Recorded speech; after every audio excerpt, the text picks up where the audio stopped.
그 사람 처음부터 이상했어요. 김정숙 씨는 한숨을 쉬며 그렇게 말했습니다. 같은 동네에 새로 이사 온 부부와 친해진 건 불과 2달 전이었습니다. 처음엔 너무 친절했고 인사성도 밝고 무엇보다 아내분이 그렇게 싹싹할 수가 없었다고 합니다. 그런데 이상했습니다. 눈빛이요. 웃고 있는데도 이상하게 차가웠어요. 그냥 느낌이 그랬어요. 설명은 안 되는데 딱 마주쳤을 때부터 불편했어요. 그리고 2달 뒤 동네 사람들에게 이런 이야기를 들었습니다. 그 집 사람 돈 떼먹고 도망 다녔대. 여기 오기 전에도 사고 치고 사라졌대. 그제야 김정숙 씨는 알게 됐습니다. 처음부터 뭔가 불편했던 그 얼굴, 그 싸한 눈빛이 그 사람의 진짜 본성이었다는 걸. 여러분, 사람의 본심은 말이 아니라 먼저 얼굴에서 드러납니다. 말은 얼마든지 꾸밀 수 있어도 얼굴은 속이지 못합니다. 오늘 영상에서는 이런 얼굴 가진 사람은 반드시 피하십시오. 사람의 본성, 얼굴로 알아보는 5가지 무서운 신호를 알려드리겠습니다. 입꼬리, 눈빛, 미간, 주름, 표정의 방향 하나까지 우리가 무심코 지나쳤던 그 얼굴 속 단서들 지금부터 함께 살펴보겠습니다. 주제가 마음에 드신다면 구독과 좋아요 눌러주세요. 여러분의 마음을 안아주는 좋은 콘텐츠로 보답하겠습니다. 첫 번째, 입은 웃는데 눈은 웃지 않는다. 겉과 속이 다른 사람의 전형적인 얼굴입니다. 그 사람이 웃고 있어서 더 무서웠어요. 70대 중반의 조경자 씨가 털어놓은 이야기입니다. 경자 씨는 몇 년 전 노인대학에서 만난 한 지인과 꽤 가까워졌습니다. 처음엔 너무 친절하고 말도 공손하고 늘 웃는 얼굴로 다가오길래 정말 괜찮은 사람 같네 싶었죠. 그런데 이상했습니다. 자꾸 다른 사람 빈 얘기를 하는 겁니다. 그분은 원래 좀 그래요. 에이, 그 정도면 양반이죠. 다른 사람은 더 심해요. 그 말들을 하면서도 이분은 웃고 있는데 눈은 전혀 웃고 있지 않았습니다. 어느 날 경자 씨가 아끼던 반찬을 나눠주자 그 사람은 고맙다는 인사를 하며 활짝 웃었습니다. 하지만 돌아서서 다른 사람에게 이렇게 말했다고 하더군요. 아유, 또 뭐 주려고 저런 진짜 부담스러워 죽겠어. 왜 본심은 눈에서 먼저 드러날까요? 이유는 간단합니다. 입은 거짓말을 해도 눈은 못 속이니까요. 심리학자 폴 에크먼은 한 실험에서 사람들에게 기분 좋은 사진을 보여준 뒤 곧바로 혐오스러운 이미지를 보여줍니다. 참가자들은 괜찮아요 라며 웃지만 그 순간 눈과 근육이 딱 굳고 동공은 휙 흔들립니다. 0.2초도 안 되는 찰나에 불쾌감과 짜증이 얼굴에 실수처럼 튀어나온 겁니다. 이게 바로 에크먼이 말한 미세 표정의 힘입니다. 말은 얼마든지 꾸밀 수 있지만 감정은 눈에서 먼저 튀어나옵니다. 쇼펜하우어는 이렇게 말했습니다. 거짓된 말은 꾸밀 수 있어도 눈은 본능적으로 진실을 드러낸다. 그래서 기억하세요. 입은 얼마든지 웃을 수 있습니다. 하지만 눈은 진심이 없으면 절대 웃지 않습니다. 사람의 본성은 눈에서 먼저 드러납니다. 그 눈빛이 차갑다면 그 웃음은 거짓이고 그 사람은 여러분을 이용할 준비가 된 사람일지도 모릅니다. 2번째, 늘 인상 쓰고 다니는 얼굴. 입을 열지도 않았는데 눈빛이 날카롭고 턱은 굳게 다물어 있고 얼굴 전체가 이렇게 말하고 있었습니다. 말 시키지 마라. 지금도 짜증난다. 그런 사람 여러분도 한 번쯤 마주친 적 있으시죠? 그냥 옆에만 있어도 숨이 턱 막히는 사람, 말 한마디 건네기도 조심스러운 사람, 무슨 말을 해도 예민하게 반응하고 결국엔 별일 아닌 일로 버럭 화를 내는 사람.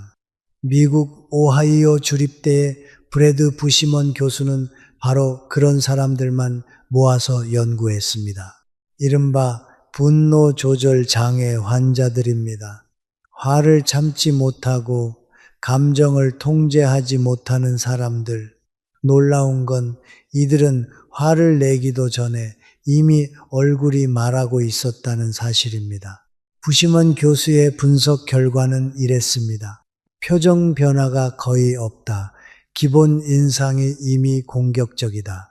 미간은 늘 좁고 입꼬리는 아래로 처져 있다. 작은 자극에도 얼굴 근육이 즉각 반응한다. 즉, 그 사람은 말보다 얼굴이 먼저 공격하는 겁니다. 말을 꺼내기도 전에 이미 얼굴로 상대를 위축시키고 밀어내고 상처를 주고 있었던 거죠. 쇼펜하우어는 이렇게 말했습니다. 분노는 이성의 빈자리를 채우려는 감정이다. 그 얼굴이 화로 가득 차 있다면 그 마음엔 더 이상 이성이 남아있지 않다. 무서운 말이지만 맞는 말입니다. 여러분 생각해 보세요. 혹시 그런 얼굴과 오래 같이 있었던 적 있으신가요? 말하지 않아도 괜히 눈치를 보게 되고 괜히 내가 잘못한 것 같고 숨소리조차 조심스럽던 그 순간, 그게 바로 분노가 얼굴을 통해 퍼지는 순간입니다. 말하지 않아도 무섭고 웃지 않아도 불쾌하며 가만히 있어도 존재 자체가 압박이 되는 사람. 그 얼굴은 단순한 인상이 아닙니다. 상대방을 제압하려는 무기가 된 표정입니다. 그런 사람 오래 곁에 두지 마세요. 그 화는 언젠가 반드시 여러분을 향하게 될 겁니다.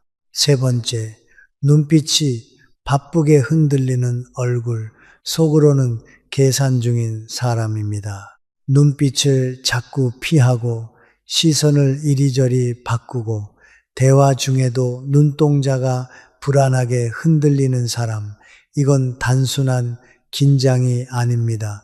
속으로 계산하고 있다는 증거입니다. 이 사람이 나한테 무슨 얘기를 하나? 이 말에서 약점은 없을까? 어떻게 반응하면 내가 유리할까? 그 사람의 머릿속에선 상대가 아닌 이득이 돌아가고 있는 중입니다. 경기도 일산에 사는 박순애 씨는 동네 반찬 나눔 모임에서 한참 친하게 지내던 이웃에게 이런 일을 겪었습니다. 처음엔 너무 좋았다고 합니다. 매번 반찬도 나눠주고 잘 웃고 수다도 잘 떨고, 그런데 이상하게 뭔가 속 이야기를 나누려 하면 눈을 피하면서 자꾸 말을 돌리더랍니다.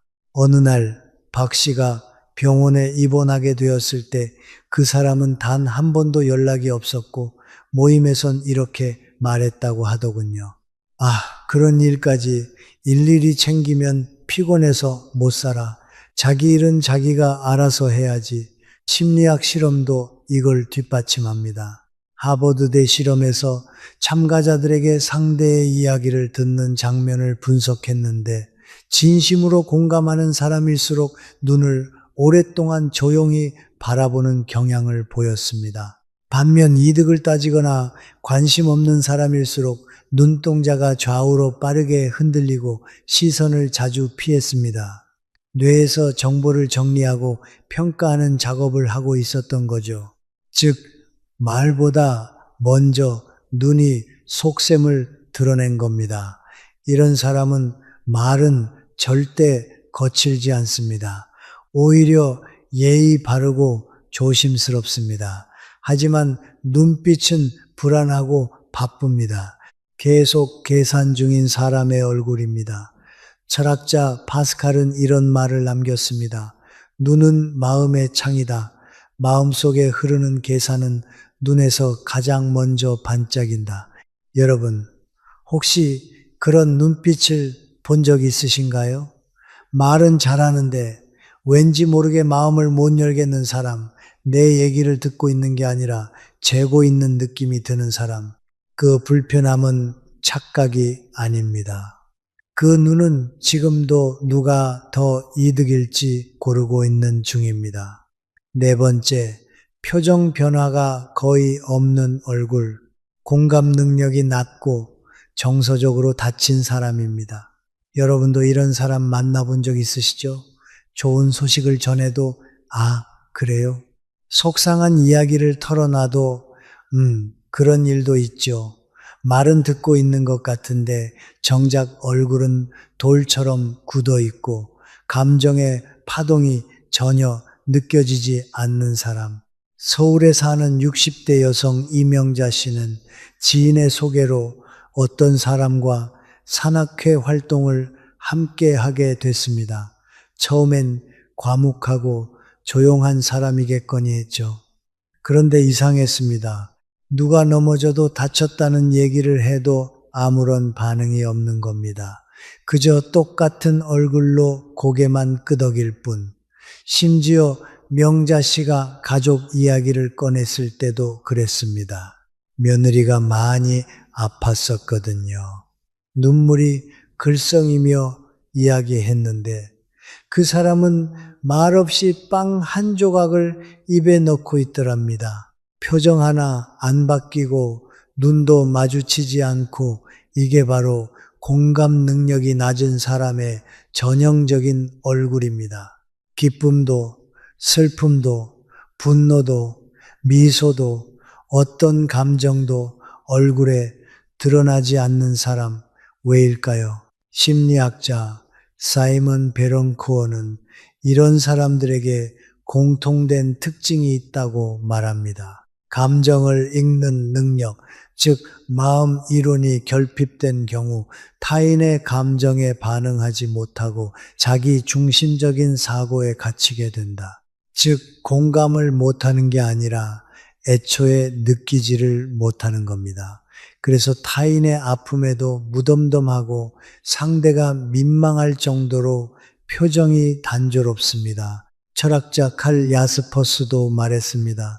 감정이 얼굴에 머물지 못하는 사람은 관계를 머물게 할 수 없다. 그렇습니다. 우리가 사람을 만났을 때 그 얼굴에서 감정의 흐름이 전혀 느껴지지 않는다면 그 사람은 결국 관계라는 따뜻한 울타리밖에 머물 수밖에 없습니다. 말은 착하고 행동엔 문제없어 보여도 늘 어딘가 거리감 느껴지는 사람.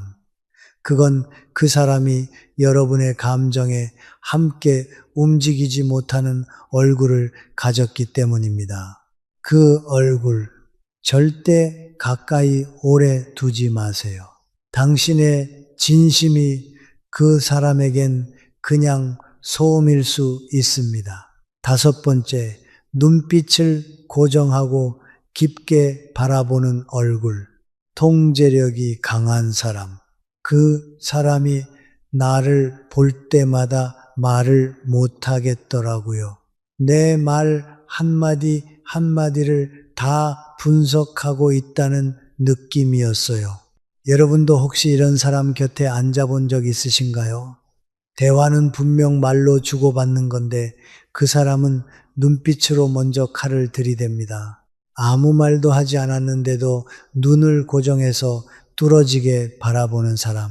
그 눈빛에 자꾸만 불편해지고 고개를 숙이게 되고 내 말이 틀릴까봐 위축되는 느낌. 그건 그냥 우연이 아닙니다. 그 사람의 본성, 지배욕이 눈빛으로 드러나는 순간입니다. 실제로 이와 관련된 아주 유명한 실험이 있습니다. 하버드 대학교 심리학자 앨런 피즈 박사는 눈빛이 대화에서 미치는 영향을 알아보기 위해 참가자들을 두 집단으로 나눴습니다. 한 그룹은 상대방과 3초 이상 눈을 마주치지 않도록 했고, 다른 한 그룹은 최소 10초 이상 눈을 계속 바라보도록 했습니다. 그 결과는 놀라웠습니다. 10초 이상 눈을 응시당한 사람들의 87%가 이렇게 말했습니다. 그 사람이 나를 무시하는 느낌이 들었다. 시험 보는 기분이었다. 뭔가 조종당하는 것 같았다. 눈빛 하나가 상대방에게 권력을 행사하는 수단이 된다는 사실, 여러분도 떠올려 보세요. 그 사람과 대화를 나눌 때 말은 공손하고 예의 있어 보였지만 그 눈빛이 자꾸 마음을 누르고 기분을 나쁘게 만들었던 적 있으신가요? 그게 바로 눈빛을 통해 권력을 휘두르는 사람의 특징입니다.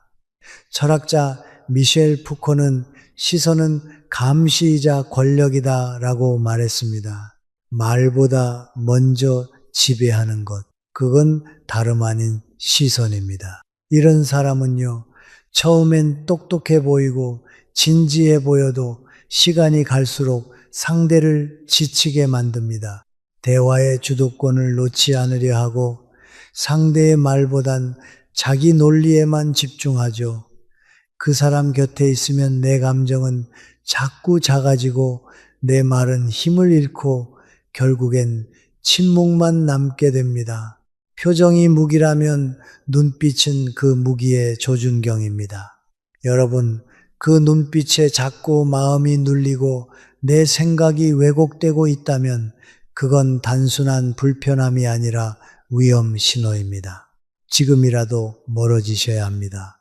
그 눈빛은 결국 여러분의 감정까지 집어삼킬 테니까요. 그렇다면 얼굴에 드러나는 좋은 본성은 어떻게 알아볼 수 있을까요? 사람의 얼굴은 마음이 만든 풍경입니다. 그 사람이 살아온 시간, 겪어온 관계, 품어온 감정이 조금씩 천천히 얼굴에 새겨지기 때문입니다. 경계심이 아니라 온기를 품은 사람, 억압이 아니라 여유를 전하는 사람의 얼굴은 분명히 다릅니다. 그 중에서도 가장 먼저 눈에 띄는 특징, 입꼬리입니다. 첫 번째, 입꼬리가 자연스럽게 올라간 얼굴, 선한 기질을 가진 사람. 기본적으로 입꼬리가 살짝 올라가 있는 얼굴은 주변 사람들에게 묘한 안정감을 줍니다. 말없이 있어도 따뜻하고 마주 앉아 있기만 해도 불편함이 없습니다.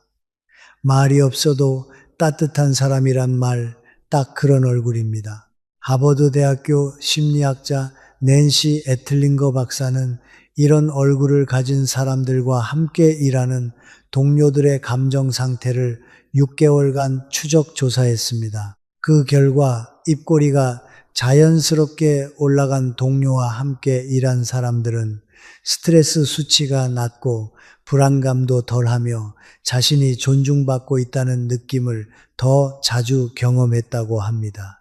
낸시 박사는 이 현상을 무언의 정서 조절 효과라고 불렀습니다. 즉, 아무 말 없이 옆에만 있어도 상대의 감정을 부드럽게 안정시켜주는 힘이 있다는 뜻입니다. 그런 얼굴은 타인을 먼저 경계하기보다 기본적으로 사람을 믿고 이해하려는 성향에서 나옵니다. 그래서 그 사람의 말투, 행동, 분위기까지 모두 편안함으로 이어지게 되는 겁니다. 독일 철학자 쇼펜하우어는 이런 말을 남겼습니다. 선량한 심성은 언어보다 먼저 표정으로 드러난다. 그 얼굴은 사람을 경계하지 않고 마음을 먼저 연다. 여러분도 떠오르지 않으신가요? 자주 웃는 건 아닌데 입꼬리가 은은히 올라가 있는 사람, 얘기를 들어주지 않아도 괜히 위로가 되는 사람, 그런 얼굴이야말로 진심으로 사람을 품을 줄 아는 마음에서 만들어진 것입니다. 심리학자들은 말합니다. 입꼬리의 방향은 마음의 방향을 따라간다. 그 입꼬리 하나가 그 사람의 인생을 말해 주는지도 모릅니다. 어떤 표정으로 세상을 대하고 살아왔는지 그 얼굴은 분명히 말해주고 있었습니다. 두 번째, 눈과 주름이 많은 얼굴, 많이 웃고 따뜻한 마음을 가진 사람. 한 사람의 인생이 얼굴에 남는다면 그 흔적은 어디에 가장 먼저 새겨질까요? 바로 눈가입니다. 심리학자 폴 에크만은 전 세계 다양한 민족의 얼굴을 분석하며 한 가지 공통점을 발견했습니다. 진심으로 웃는 사람만이 눈가에 주름이 생긴다. 진짜 웃음은 입이 아니라 눈가의 근육까지 함께 움직여야 한다는 거죠. 눈가에 깊은 주름이 많은 사람은 그만큼 진심으로 웃고 살아온 시간이 많았다는 뜻입니다. 누군가를 위해 미소 지었고 때로는 슬픔 속에서도 웃어보려 애썼던 사람일 수 있습니다. 프랑스 철학자 몽테뉴는 이렇게 말했습니다. 얼굴은 가장 오래된 감정의 일기장이다. 그 사람이 어떤 감정을 반복해 왔는지, 누구에게 어떤 표정을 가장 많이 지어왔는지가 고스란히 얼굴에 남는다는 말입니다. 특히 나이 든 얼굴에서 눈가에만 주름이 많은 분들, 그 주름은 단지 세월의 흔적이 아닙니다. 정이 많고 사람을 따뜻하게 대했던 인생의 기록입니다. 말은 조심스럽고 마음은 넓은 분들이죠. 여러분도 그런 얼굴 기억나실 겁니다. 말 한마디 없이도 편안한 느낌을 주는 사람, 눈웃음 하나만으로 마음이 풀리는 사람, 그건 단지 생김새가 아니라 그 사람이 얼마나 많이 사람을 바라보고 얼마나 진심으로 웃어줬는지를 보여주는 얼굴입니다. 눈과 주름은 우리가 사랑하고 배려했던 순간들이 고요히 남긴 따뜻한 증거입니다. 세 번째, 이마에 잔주름이 많은 얼굴, 깊이 들으려 했던 사람의 흔적, 그 사람과 이야기할 때 늘 고개를 살짝 숙인 채 눈썹을 약간 찌푸리고 이마에 주름을 잡으며 들어주던 얼굴, 혹시 떠오르시나요? 그 표정 하나에 우리는 이런 마음을 느낍니다. 아, 이 사람 정말 내 말을 진심으로 듣고 있구나. 이 이마에 잔주름이 많다는 건 걱정이 많아서가 아닙니다. 타인의 감정을 함께 느끼려 애썼다는 증거입니다. 실제로 미국의 임상심리학자 수잔 파크 박사는 중년 이상의 성인 600명을 대상으로 얼굴 주름과 대인 관계의 상관관계를 조사했습니다. 결과는 명확했습니다. 이마에 잔주름이 많은 사람일수록 공감 능력 지수가 평균보다 2배 이상 높다. 왜일까요? 이런 사람들이 타인의 말을 들을 때 이해하려는 표정을 자주 지었기 때문입니다.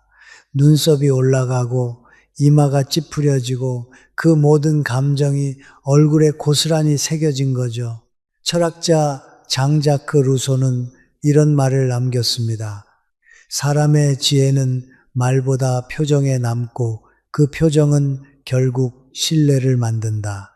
즉, 말 잘하는 사람보다 진심으로 들어주는 사람의 얼굴이 더 깊은 관계를 이끈다는 뜻입니다. 우리는 본능적으로 압니다. 누군가 이야기를 들으며 멍하니 있지 않고 미세하게 반응해주고 그 감정을 같이 느끼려 할 때 비로소 마음에 문이 열린다는 걸요. 그 모든 게 그 사람의 이마에 새겨져 있습니다. 그 이마의 주름은 나이든 흔적이 아니라 살아오며 타인을 이해하려 애쓴 마음의 기록입니다. 그 얼굴을 만난다면요, 소중히 여기세요. 그 사람은 여러분의 이야기를 끝까지 들어줄 수 있는 사람입니다.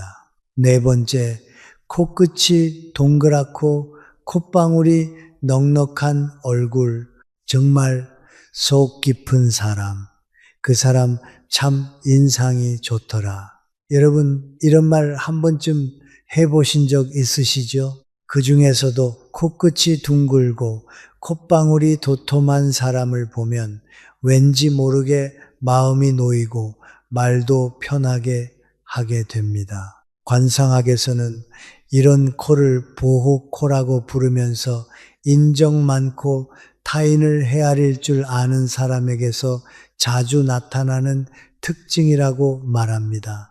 이런 사람은요, 자기 몫을 끝까지 움켜쥐기보다 그래, 내가 좀 더 내지, 이해하지 못하는 사람은 나 하나쯤 있어야지, 이런 식으로 손해를 감수하더라도 갈등을 피하려는 기질이 있습니다. 특히 코끝이 뾰족하거나 날카로운 사람보다 둥글고 넉넉한 사람이 더 신뢰를 준다는 연구도 있습니다. 실제로 프린스턴 대학교의 알렉산더 토도로프 교수는 인간은 낯선 사람을 만났을 때 단 0.1초 만에 1초 만에 신뢰 여부를 얼굴로 판단한다고 했습니다. 그리고 그 판단의 기준 중 하나가 바로 부드럽고 넉넉한 얼굴의 윤곽이었습니다.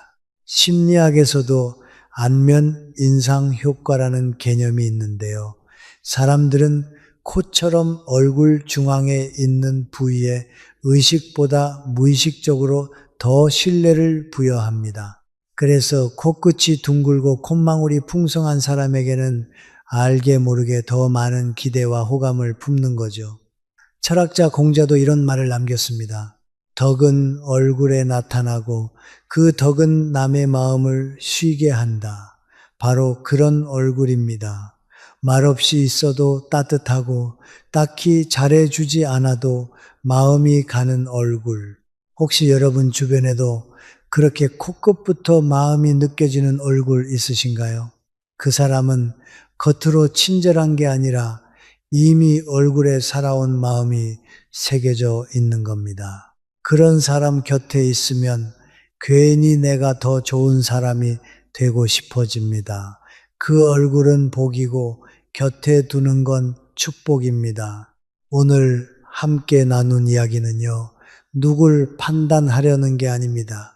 내가 어떤 얼굴을 하고 살아가고 있는지, 그리고 어떤 얼굴 곁에 머물러야 내 삶이 평온해지는지, 그걸 돌아보기 위한 시간이었습니다.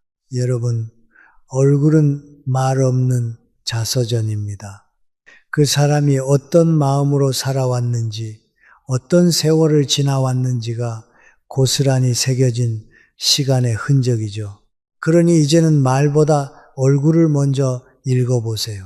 곁에 있으면 마음이 편해지는 얼굴, 그런 사람과 함께하고 나 역시 누군가에게 그런 얼굴로 기억되길 바랍니다.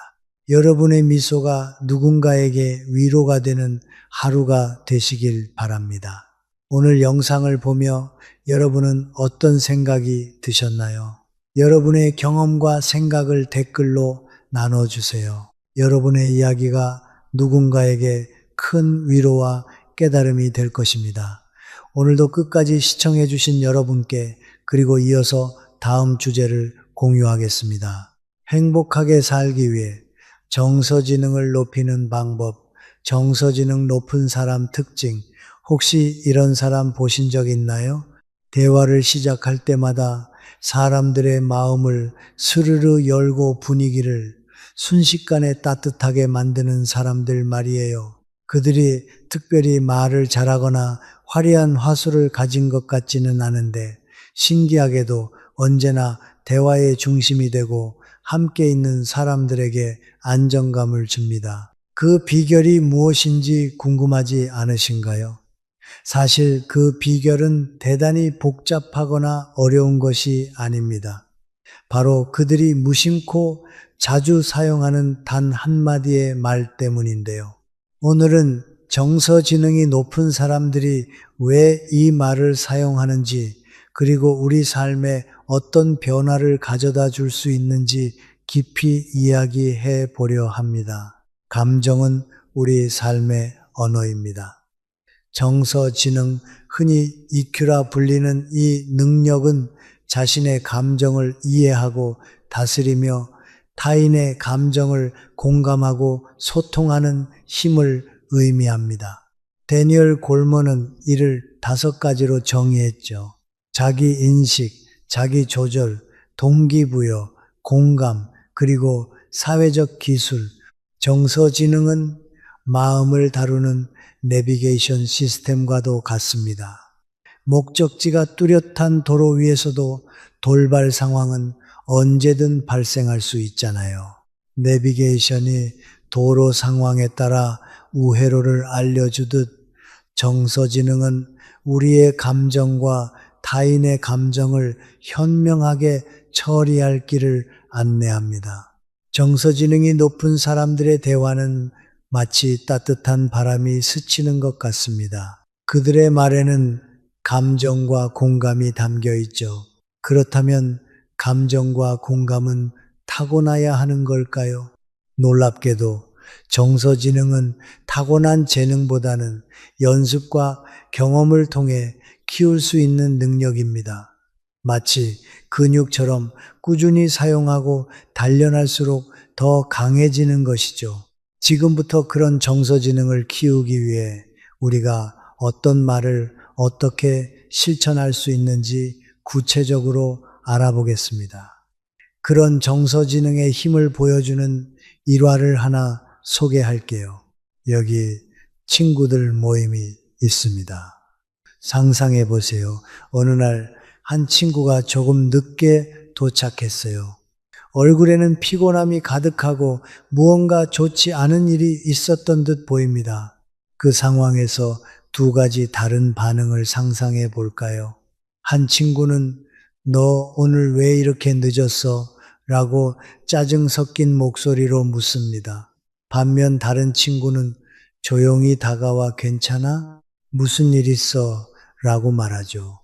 이 2말은 마치 엇갈린 신호처럼 상대에게 전혀 다른 영향을 미칩니다. 첫 번째 반응은 마치 꽉 막힌 도로처럼 방어적이고 스트레스를 유발할 가능성이 높습니다. 피곤하고 힘든 상태에서 누군가가 비난하듯 물으면 상대는 더 위축되거나 짜증이 날 수밖에 없습니다. 반면 2번째 반응은 상대의 감정을 먼저 살피고 공감하려는 태도를 보여줍니다. 괜찮아 라는 질문은 단순한 3글자지만 내 감정이 중요하다는 메시지를 전달합니다.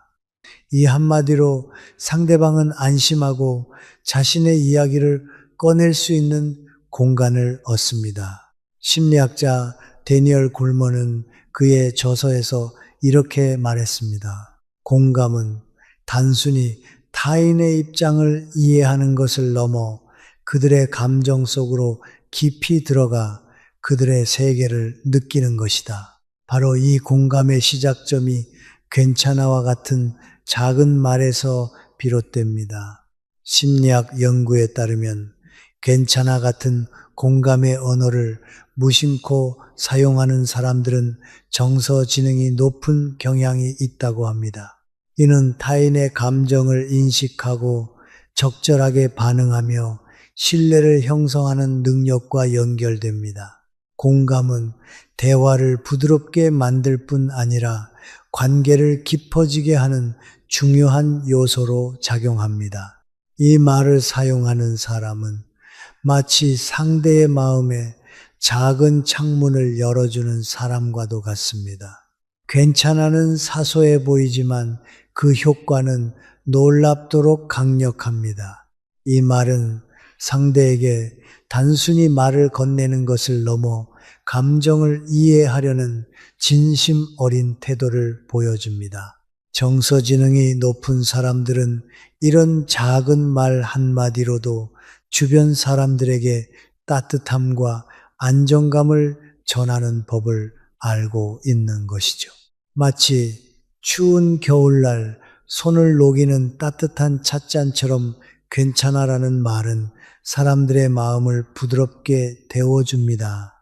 이처럼 작은 말 한마디가 만들어내는 따뜻한 변화는 우리 모두가 일상에서 실천할 수 있는 힘이기도 합니다. 두 번째는 언어로 마음을 안아주는 유일한 말, 고마워입니다. 한 직장에서 팀 프로젝트가 끝난 날입니다. 팀원이 열심히 준비한 보고서를 제출했을 때 한 사람은 아무 말 없이 그냥 지나칩니다. 하지만 또 다른 사람은 밝은 미소와 함께 말합니다. 정말 고마워. 내 덕분에 이번 프로젝트가 잘 끝났어. 이 두 상황은 단순한 한마디 차이지만 팀원의 마음에는 완전히 다른 울림을 남깁니다. 고마워라는 말은 정서지능의 또 다른 핵심 요소인 감사를 보여주는 강력한 도구입니다. 심리학 연구에 따르면 감사의 표현은 관계를 강화할 뿐만 아니라 말하는 사람과 듣는 사람 모두의 행복감을 높이는 효과가 있다고 합니다. 이는 하버드 대학교의 연구에서도 뒷받침되는데 감사하는 습관을 가진 사람들은 더 긍정적인 사회적 관계를 유지하고 스트레스를 더 잘 관리한다고 밝혀졌습니다. 이 말은 단순히 예의 바른 표현이 아니라 상대방에게 당신이 소중하다는 메시지를 전달하는 언어적 포옹과도 같습니다. 예를 들어 사소한 도움이라도 진심 어린 고마워를 들었을 때 우리는 자신이 인정받고 있다는 느낌을 받게 됩니다. 이는 신뢰와 유대감을 쌓는 기초가 됩니다. 정서지능이 높은 사람들은 고마워라는 말을 습관처럼 사용합니다. 그들은 감사의 힘을 알고 있기 때문에 사소한 순간에도 진심으로 상대방의 노력을 인정하려 합니다. 이런 말 한마디가 팀의 분위기를 변화시키고 가족 간의 유대를 깊게 만들며 친구 간의 관계를 더욱 단단히 연결합니다. 마치 잔잔한 물결이 퍼져나가듯 고마워라는 말은 듣는 사람의 마음에 긍정적인 파장을 일으킵니다. 그 파장은 다시 주변 사람들에게 퍼져 결국 더 따뜻한 사회를 만들어 가게 되죠. 그러니 오늘 여러분도 고마워라는 말을 더 자주, 더 진심으로 건네보는 건 어떨까요? 세 번째는 마음을 초대하는 특별한 말, 내 생각은 어때? 상상해 보세요. 친구들과 함께 중요한 결정을 앞두고 있습니다. 한 사람은 자신만의 의견을 강하게 주장하며 대화를 이끄는 반면 다른 사람은 이렇게 묻습니다. 내 생각은 어때? 이 단순한 질문은 마치 대화의 초대장을 건네는 것과 같습니다. 상대방이 자신의 의견을 공유할 기회를 주고 대화의 중심에 서게 만들죠. 내 생각은 어때라는 질문은 정서지능의 또 다른 중요한 요소인 존중과 협력의 상징입니다. 심리학 연구에 따르면 타인의 의견을 경청하고 질문하는 태도는 신뢰를 형성하며 협력적인 관계를 만들어냅니다. 이는 특히 직장이나 가족, 친구 사이의 관계에서 갈등을 줄이고 더 나은 결정을 이끄는데 필수적입니다. 정서지능이 높은 사람들은 단순히 자신의 의견을 내세우기보다 상대방의 생각과 감정을 존중합니다. 내 생각은 어때라는 질문을 던질 때 그들은 단지 대답을 듣는 것이 아니라 상대의 존재 자체를 인정하고 존중하고 있는 것입니다. 이는 대화를 풍성하게 만들고 상대방이 더 솔직하고 개방적으로 자신의 이야기를 공유하도록 돕습니다. 이 질문은 마치 대화의 문을 여는 열쇠와 같습니다. 갇혀있던 마음이 열리고 상대방은 자신이 가치 있는 존재라는 느낌을 받습니다. 정서지능이 높은 사람들은 이 질문이 만들어내는 긍정적인 변화를 잘 알고 있기 때문에 이를 자연스럽게 대화 속에 녹여냅니다. 그러니 다음 대화에서 한번 물어보세요. 내 생각은 어때? 이 작은 질문이 상대방과의 관계를 얼마나 깊고 풍요롭게 만들어주는지 직접 느껴보시길 바랍니다. 네 번째는 마음의 박수를 보내는 한마디, 수고했어 또는 잘했어입니다. 상상해 보세요. 중요한 발표를 끝낸 동료가 있습니다. 표정에는 긴장이 아직 남아있고 몸은 지친 기색을 감추지 못합니다. 이때 어떤 사람은 그냥 지나치겠지만 또 다른 사람은 다가와 미소 지으며 이렇게 말합니다. 정말 수고했어. 덕분에 정말 잘 끝났어. 이 단순한 한마디는 그저 칭찬을 넘어 상대방의 노력을 인정하고 마음을 감싸주는 언어의 박수와도 같습니다. 심리학 연구에 따르면 수고했어나 잘했어 같은 말은 단순히 듣는 사람의 기분을 좋게 만들 뿐 아니라 자신감을 높이고 동기를 부여하는 힘을 가지고 있습니다. 칭찬과 격려는 자신을 바라보는 시각을 긍정적으로 변화시켜 줄 뿐만 아니라 관계의 신뢰를 더욱 강화하는 데 중요한 역할을 합니다. 실제로 우리의 일상에서 이러한 말 한마디는 상대방의 마음에 긍정적인 에너지를 만들어냅니다. 우리가 수고해서 라는 말을 전할 때 단순히 피상적인 칭찬으로 들릴 수 있지만 이 말은 무언의 메시지를 전달합니다. 나는 네 노력을 보고 있어 네가 얼마나 애썼는지 알아 라는 따뜻한 인식을 담고 있는 것이죠. 이러한 인정과 격려는 마치 추운 날씨에 몸을 녹여주는 따뜻한 담요처럼 상대방에게 안도감과 동기를 줍니다. 예를 들어 팀 프로젝트를 성공적으로 마무리한 후 팀원들에게 모두들 정말 수고 많았어요. 여러분 덕분에 이번 프로젝트가 빛났습니다. 라고 말하면 팀원들은 단순히 일을 끝냈다는 성취감을 넘어서 자신이 팀에서 중요한 존재라는 느낌을 받게 됩니다. 이는 다음 과제에 대한 동기부여와 책임감을 동시에 키우는 효과를 가져옵니다. 물론 수고했어라는 말은 단순히 직장에서만 쓰이는 말은 아닙니다. 가족 간에도 친구 간에도 이 말은 관계를 더 끈끈하게 만들 수 있습니다. 예를 들어 친구가 오랜 시간 동안 무언가를 준비하고 노력했을 때 너 정말 고생 많았어. 너 아니었으면 이렇게 못했을 거야 라고 말하면 단순한 인정 이상의 감정을 전달할 수 있습니다. 상대방은 자신이 노력한 만큼 그 가치를 알아주는 사람이 있다는 사실에 깊은 감동을 받게 됩니다.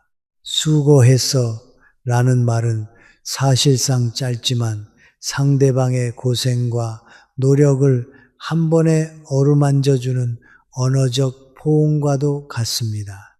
이 말을 들은 사람은 자신이 인정받았다는 따뜻한 감정과 함께 앞으로 더 잘하고 싶은 동기를 얻습니다. 작은 말 한마디지만 그 파급력은 우리의 예상보다 훨씬 크고 깊습니다. 그러니 오늘 여러분도 주저하지 말고 주변 사람들에게 수고했어라는 말을 건네보세요. 여러분의 말 한마디가 그들의 하루를 더 빛나게 만들고 관계를 더욱 따뜻하게 만들어줄 것입니다. 다섯 번째, 관계를 치유하는 마법의 말은 미안해입니다. 누군가와 이야기를 나누다 무심코 그 마음에 작은 상처를 남긴 적 있지 않나요? 또는 사소한 말 한마디로 대화의 온도가 갑자기 차가워졌던 순간 말이에요. 그럴 때 짧지만 강력한 이 한마디가 어떤 기적을 만들어낼 수 있는지 아시나요? 바로 미안해입니다. 미안해는 단순한 사과가 아닙니다. 이 말은 마치 꽉 닫힌 문을 열어주는 열쇠와도 같습니다. 상대방의 마음을 이해하고 존중하며 관계를 회복시키는 따뜻한 언어적 포옹이죠. 많은 사람들이 이 말이 약함의 표현이라고 생각하지만 사실은 그 반대입니다. 미안해는 진정으로 강한 사람만이 할 수 있는 가장 용감한 말입니다. 심리학자 브레네 브라운은 이렇게 말했습니다. 취약함은 두려움과 고통의 문을 여는 동시에 용기와 사랑이 시작되는 것이다. 미안해는 바로 그 취약함을 드러내는 말입니다. 상대방에게 내가 너를 배려하지 못한 순간이 있었다는 것을 인정하는 태도입니다. 이 말이 가진 놀라운 힘은 단순히 갈등을 해결하는 데 그치지 않습니다. 관계를 치유하며 그 관계를 한 단계 더 깊고 특별하게 만들어줍니다. 예를 들어볼까요? 아이와 부모 간의 다툼 상황을 떠올려 보세요. 부모가 자존심을 내려놓고 아이에게 그때 내 기분을 이해하지 못해서 정말 미안했어 라고 말한다면 어떤 일이 일어날까요? 아이는 단순히 사과를 받는 것을 넘어 자신이 중요한 존재라는 사실을 깨닫게 됩니다. 부모의 진심 어린 사과는 아이의 마음을 어루만지며 부모와 아이 사이의 신뢰와 애정을 더욱 깊게 만들어줍니다. 직장에서도 이 마법의 말은 유효합니다. 팀장이 부하 직원의 노력을 제대로 알아주지 못한 상황을 상상해 보세요. 그 팀장이 어느 날 다가와 내가 너의 노력을 충분히 인정하지 못했던 것 같아 정말 미안해라고 말한다면요. 그 순간 직원은 자신의 가치를 인정받았다는 느낌과 함께 더 큰 동기와 신뢰를 얻게 될 것입니다. 단순한 한마디, 그 울림은 직장 내 분위기를 변화시키는 강력한 힘이 됩니다. 진심 어린 미안해를 말하기 위해 꼭 기억해야 할 3가지가 있습니다. 첫째, 책임감입니다. 자신의 행동이 어떤 영향을 미쳤는지 분명히 인식하고 변명하지 않아야 합니다. 둘째, 공감입니다. 상대방의 입장에서 그들의 감정을 이해하고 존중하는 태도가 필요합니다. 셋째, 회복 의지입니다. 같은 실수를 반복하지 않겠다는 의지를 보여주어야 합니다. 이 3가지 요소를 갖춘 사과는 단순히 갈등을 없애는 것을 넘어 관계를 새롭게 출발하게 만드는 힘을 가집니다. 미안해라는 말은 마치 거센 폭풍 뒤에 떠오르는 무지개와도 같습니다. 관계 속에 갈등이라는 어둠을 걷어내고 더 밝고 건강한 연결을 이끕니다. 이 말이 짧고 단순하지만 그 안에 담긴 진심과 용기는 상대방의 마음을 어루만질 수 있는 깊이를 가집니다. 관계의 균열이 가장 클 때 그 틈을 메우는 가장 강력한 도구가 바로 미안해입니다. 그러니 주저하지 말고 용기 있게 말해보세요. 미안해. 이 말 한마디가 당신과 상대방의 세상을 얼마나 따뜻하게 바꿔놓을지 직접 느껴보세요. 때로는 한 번의 사과가 수십 번의 다툼보다 더 큰 힘을 발휘합니다. 오늘 여러분의 삶 속에서 미안해라는 말로 관계를 치유하는 기적을 시작해 보는 건 어떨까요? 바로 지금 누군가가 당신의 이 한마디를 기다리고 있을지도 모릅니다. 현대 자기 개발 철학의 아버지 나폴레온 힐은 말했습니다. 말은 인류가 가진 가장 강력한 도구입니다. 어떻게 사용하느냐에 따라 마음을 다치게도 치유하게도 할 수 있죠. 오늘 우리가 이야기한 괜찮아, 고마워, 내 생각은 어때, 수고했어, 그리고 미안해 같은 말들은 단순한 단어가 아닙니다. 이들은 마음과 마음을 잇는 다리가 되고 관계를 회복시키는 마법 같은 힘을 지니고 있습니다. 우리의 말은 누군가의 삶에 온기를 전할 수 있는 작은 불씨입니다. 그러니 오늘부터 여러분도 그 불씨를 세상에 전해주세요. 한마디의 말이 누군가의 하루, 그리고 삶을 얼마나 따뜻하게 바꿀 수 있는지 직접 경험하게 될 것입니다. 여러분의 따뜻한 말이 더 많은 이들에게 닿기를 바랍니다. 여러분은 어떤 말을 들었을 때 마음이 따뜻해지나요? 댓글로 따뜻함을 나눠주세요. 많은 분들께 위로와 용기가 될 것입니다. 이 영상이 필요한 분들께 공유해 주시고 구독과 좋아요로 저를 응원해 주세요.